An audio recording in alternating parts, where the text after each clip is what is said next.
might not be the first. Complex life could have existed on Earth at least once before. Now we know from the Holy Bible we've had great floods that swept away what was before.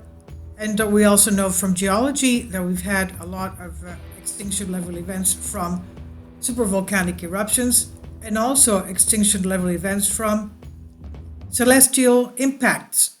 Scars are still on the Earth that we can see on land, let alone what was perhaps impacting Earth in the oceans. Complex life might have come and gone on Earth long before the multicellular organisms we're familiar with today arose, a new study says. It's generally thought that the evolution of complex life was rare, once in 4.5 billion years event, but new research suggests that conditions were right for complex cells to evolve and die off at least once or perhaps several times before our lineage even got started. What does that mean? Billions of years ago, there could have been other complex life forms on the planet, totally unrelated to anything we see on Earth today.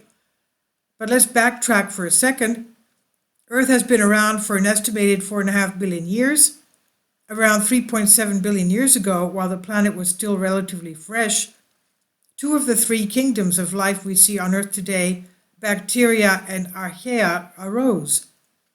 It's thought that these simple single-celled organisms survived for billions of years on their own until around 1.75 billion years ago, when the third kingdom of life, eukaryotes, appeared. The eukaryote family tree encompassed all complex organisms on the planet, including animals, that's us, plants, fungi, and protists. It's still debated exactly how eukaryotes arose, but the most accepted hypothesis is that an archaea swallowed a bacterial cell, and the two developed a symbiotic relationship that allowed them to work together to become more complex. Kindly support my Patreon account. The daily posts are 5 videos daily, and they are totally different from what I have on my YouTube channel. Thank you so much for your support and that you find all my content so interesting. You'll find the Patreon account details in the description box. Eventually, the bacteria became the mitochondria we see in our cells today. Whether that scenario is true or not, researchers think that the event could only happen thanks to its timing. The reason we did not see eukaryotes before is that because there simply was not enough oxygen in our atmosphere as yet. Oxygen began building up billions of years ago thanks to cyanobacteria, but it took a long time, until approximately 1.6 billion years ago, to get up to levels that were suitable for complex life, or at least that's what we've always thought. Now, a new study from the University of Washington has found evidence that there was enough oxygen in the Earth's atmosphere between 2.4 and 2 billion years ago before it dropped off again suddenly. This suggests that the ingredients for complex life were present before the first fossil evidence of eukaryotes. There's a fossil evidence of complex cells that go back maybe 1.75 billion years, said astrobiologist Roger Buick. But the oldest fossil is not necessarily the oldest one that ever lived, because the chances of getting preserved as a fossil is pretty low, he said. He added, this research shows that there was enough oxygen in the environment to have allowed complex cells to develop, to evolve, and to have become ecologically important before there was fossil evidence. That does not mean that they did, but that they could have. That last point is pretty important. We need to make it clear that no one has found fossil or DNA evidence of this earlier complex life. What the team is saying is that the ingredients were there for it to have evolved hundreds of millions of years before the first eukaryote, but still we're not sure if that actually has happened. So why would this hypothetical life have survived until today if it did evolve?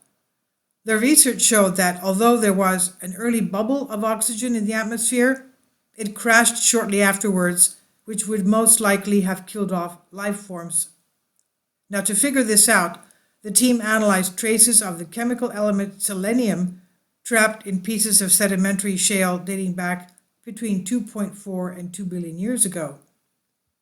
They were looking to see if the selenium had been changed by the presence of oxygen or oxidized, a reaction that leaves a signature in the ratio of selenium isotopes stored in the rocks.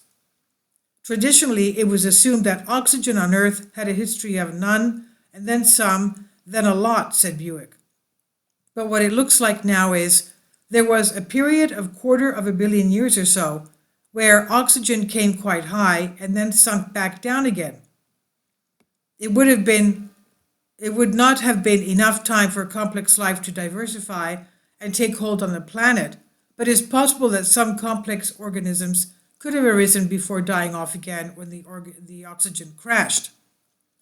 In the past, researchers had predicted that this early oxygen increase, known as the oxygen overshoot, might have occurred, but this is the first time it's been studied in detail. The same technique could also one day be used to measure the historic oxygen levels on Earth-like planets outside our solar system as a way of assessing whether they might have ever hosted life. So what caused Earth's oxygen levels to soar early on, only to crash again? That's the $1,000,000 question, said one of the researchers, Eva Stucken from St. Andrews University in Scotland. She said, it's unknown why it happened and why it ended. It is an unprecedented time in history of the Earth, added Buick. If you look at the selenium isotope record through time, it's a unique interval.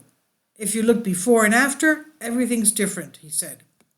We might never know for sure whether complex life originated and died out before the first eukaryotes, but it's interesting to note that the conditions that paved the way for complex life on Earth might not be quite as rare or unique as we previously thought. This was published in the Proceedings of National Academy of Sciences from Fiona McDonald Science Alert on Embedded Reality. Please leave your comments. Thank you for your support.